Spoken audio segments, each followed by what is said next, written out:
다 함께 사도신경으로 우리의 신앙을 고백하겠습니다. 전능하사 천지를 만드신 하나님 아버지를 내가 믿사오며 그 외아들 우리 주 예수 그리스도를 믿사오니 이는 성령으로 잉태하사 동정녀 마리아에게 나시고 본디오 빌라도에게 고난을 받으사 십자가에 못 박혀 죽으시고 장사한 지 4일 만에 죽은 자 가운데서 다시 살아나시며 하늘에 오르사 전능하신 하나님 우편에 앉아 계시다가 저리로서 산자와 죽은 자를 심판하러 오시리라. 성령을 믿사오며 거룩한 공예와 성도가 서로 교통하는 것과 죄를 사하여 주시는 것과 몸이 다시 사는 것과 영원히 사는 것을 믿사옵나이다. 아멘. 우리 찬송가 453장 같이 찬송하시겠습니다. 찬송가 453장입니다.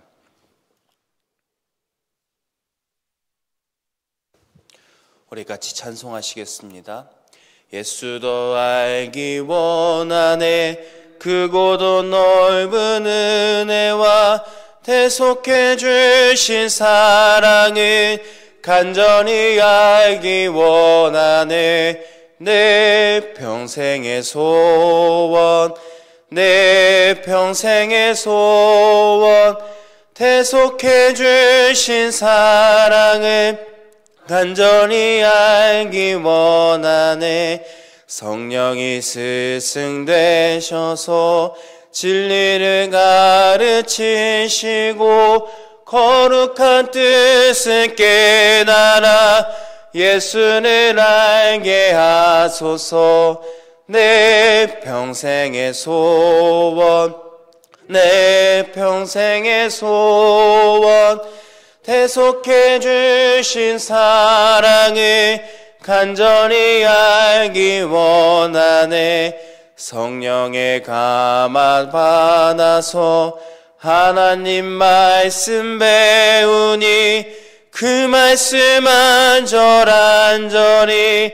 내 맘에 교훈되도다 평생의 소원 내 평생의 소원 대속해 주신 사랑을 간절히 알기 원하네 예수가 계신 보좌는 영광에 두여 있도다 평화의 왕이 오시니 그 나라 왕성하도다 내 평생의 소원 평생의 소원 대속해 주신 사랑을 간절히 알기 원하네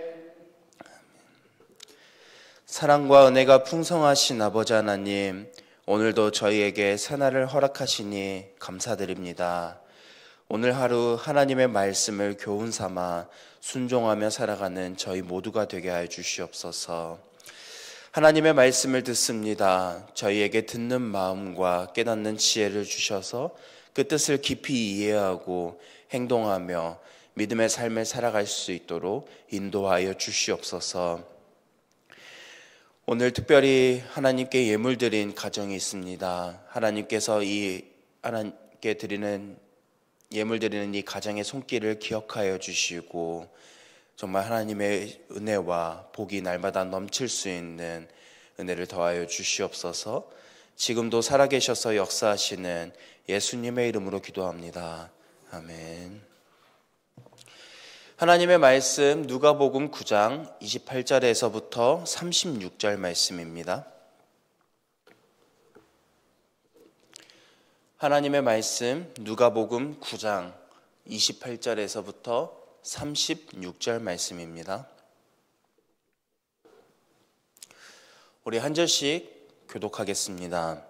이 말씀을 하신 후 8일쯤 되어 예수께서 베드로와 요한과 야고보를 데리고 기도하시러 산에 올라가사 용모가 변화되고 그 옷이 휘어져 광채가 나더라. 문득 두 사람이 예수와 함께 말하니 이는 모세와 엘리야라. 자, 예수께서 예루살렘에서 별세하실 것을 말할세. 베드로와 및 함께 있는 자들이 깊이 졸다가 온전히 깨어나 예수의 영광과 및 함께 선 두 사람을 보더니 예수께 여짜오되 주여, 우리가 여기 있는 것이 좋사오니 우리가 초막 셋을 짓되 하나는 주를 위하여, 하나는 모세를 위하여, 하나는 엘리야를 위하여 하사이다 하되 자기가 하는 말을 자기가 알지 못하더라. 이 말을 할 즈음에 구름이 와서 그들을 덮는지라. 구름 속으로 들어갈 때에 그들이 무서워하더니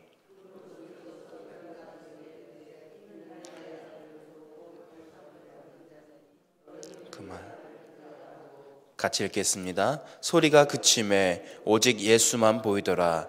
제자들이 잠잠하여 그 본 것을 무엇이든지 그때에는 아무에게도 이르지 아니하리라. 아멘. 어제 우리는 예수님이 받으실 고난을 예고하시는 것과 또 예수님을 따르는 제자들이 자기를 부인하고 십자가를 지는 삶을 살아야 함을 들었습니다. 오늘 본문은 이 내용의 연장선입니다. 예수님께서는 제자들에게 이러한 말씀을 하신 이후에 8일이 되고 베드로와 요한과 야고보와 함께 기도하시러 산에 올라가셨습니다. 예수님께서 제자들과 함께 기도하실 때 예수님의 모습이 변화되어 옷이 눈부시게 희어지고 빛이 났습니다. 이 모습은 단순히 예수님의 겉모습이 변화되는 것이 아니라 제자들에게 참 하나님이심을 드러내는 장면이었습니다. 이때 모세와 엘리야가 예수님과 함께 대화를 나누는 장면이 나옵니다. 본문 30절입니다. 문득 두 사람이 예수와 함께 말하니 이는 모세와 엘리야라. 모세는 율법을 대표하는 대표적인 인물로, 그리고 엘리야는 선지자를 대표하는 인물로 등장합니다. 이들이 예수님과 함께 나누는 대화의 내용은 예수님께서 예루살렘에서 별세하신 것에 관련된 내용이었습니다. 예수님께서 예루살렘에서 별세하시는 그 내용이 무엇이겠습니까?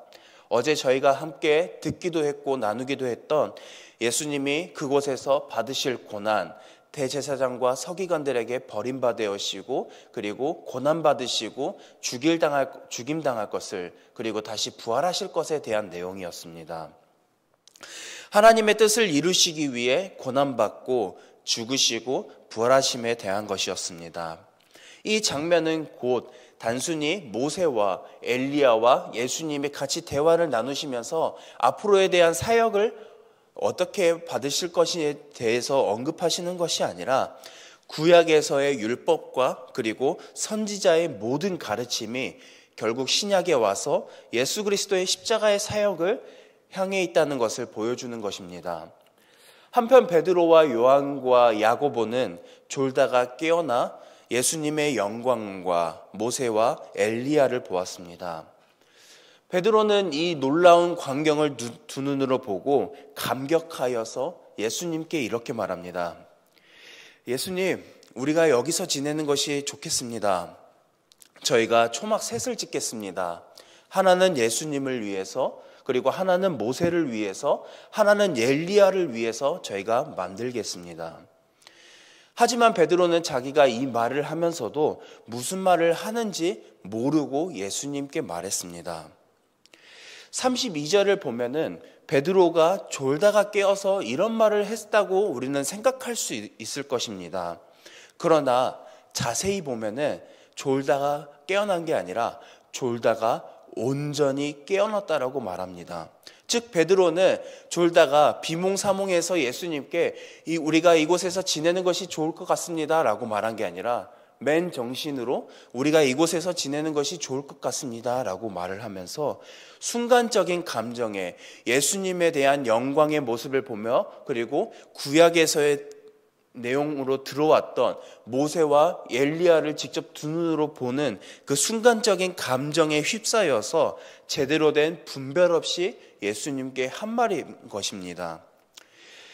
베드로가 이 말을 하고 나서 구름이 와서 예수님과 모세와 엘리야를 덮었습니다.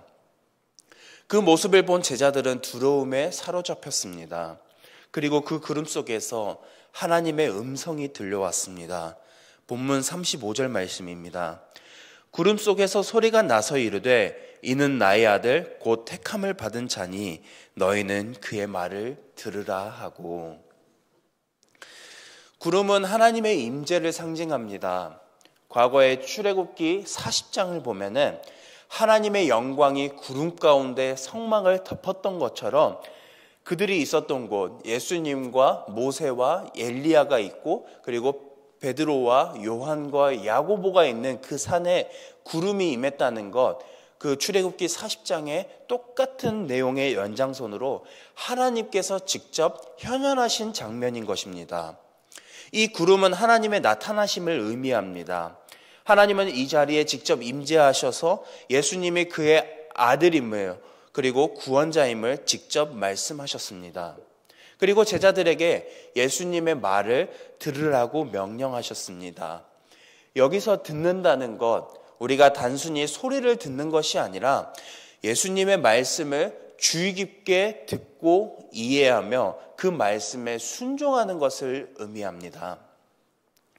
베드로는 예수님의 변화된 모습을 보고 하나님의 영광이 임한 것과 그리고 모세와 엘리야와 함께 있는 것을 직접 목격했습니다. 그는 너무나 감격하여 이 순간이 계속되기를 원했습니다. 그래서 초막셋을 짓고 하나는 예수님을 위해서, 하나는 모세를 위해서, 하나는 엘리야를 위해서 만들겠다고 하고 이 영광을 영원히 계속해서 그 산에 있는 그 자리에서 계속되기를 원했습니다. 하지만 예수님은 십자가를 통한 구원 사역을 이루시기 위해서 그곳에서 계시는 것이 아니라 그 산에서 내려오셔야만 했었습니다.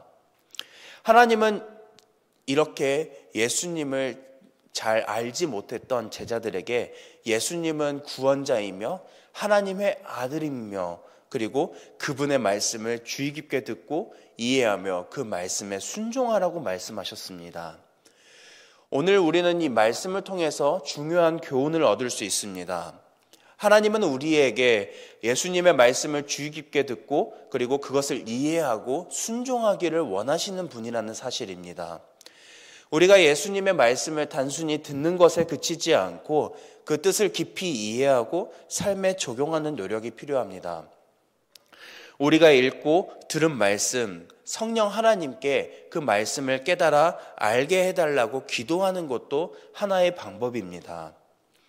또한 하나님께서 제자들에게 예수님이 하나님의 아들이며 그리고 구원자임을 직접 언급하셨던 것처럼 하나님은 우리가 예수님의 말씀에 순종하는 것도 중요하지만 그 대상이 누구인지를 바르게 인식하기를 원하시는 분이십니다.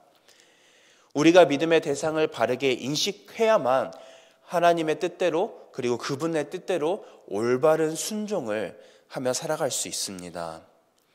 오늘 들은 말씀을 기억하며 예수님과 그리고 하나님과 성령 하나님을 바르게 알아가고 또 그분의 말씀을 주의 깊게 듣고 이해하며 순종하며 살아가는 저와 여러분들이 되길 소망합니다. 이 시간 들은 말씀을 기억하면서 우리 두 가정을 위해서 기도하겠습니다. 먼저 이호남 장로님의 가정을 위해서 기도하겠습니다. 항상 감사, 찬양 넘치는 건강한 가정이 될 수 있도록 그리고 자녀들 믿음 충만할 수 있도록 생업의 축복과 손자, 손녀들 말씀 안에서 양육되고 지혜롭게 자랄 수 있도록 이어서 박창호 집사님의 가정을 위해서 기도하겠습니다. 온 가족이 함께 예배하며 주님을 만날 수 있도록 우리 이 두 가정을 위해서 그리고 들은 말씀을 기억하면서 하나님께서 먼저는 제자들에게 예수님이 누구인지 바르게 알고 그리고 그분의 말씀을 깊이 이해하고 그분의 말씀에 순종하기를 원하셨던 것처럼 오늘날 그 예수님의 십자가의 사역으로 죄인에서 하나님의 자녀가 된 그리고 예수님의 제자로서 살아가는 오늘날 우리에게 예수님이 누구인가, 성부 하나님과 성령 하나님이 누구인가를 바르게 알아가기를 원하시고 그분의 말씀에 깊이 이해하며 순종하기를 원하신다라는 사실을 붙들며 기도하는 이 시간이 되었으면 좋겠고, 개인의 기도 제목과 그리고 오늘 저녁에 있을 금요 기도회를 위해서 우리 시간 함께 기도하며 나아가겠습니다. 함께 기도하겠습니다. 사랑과 은혜가 풍성하신 아버지 하나님, 오늘 말씀을 통해 하나님께서 우리에게 원하시는 바가 무엇인지를 깨달아 알게 하시니 감사드립니다. 예수님과 함께 지내며 그분의 사역을 두 눈으로 보고 직접 목격하며 그분의 가르침을 배워왔던 제자들이었지만 어제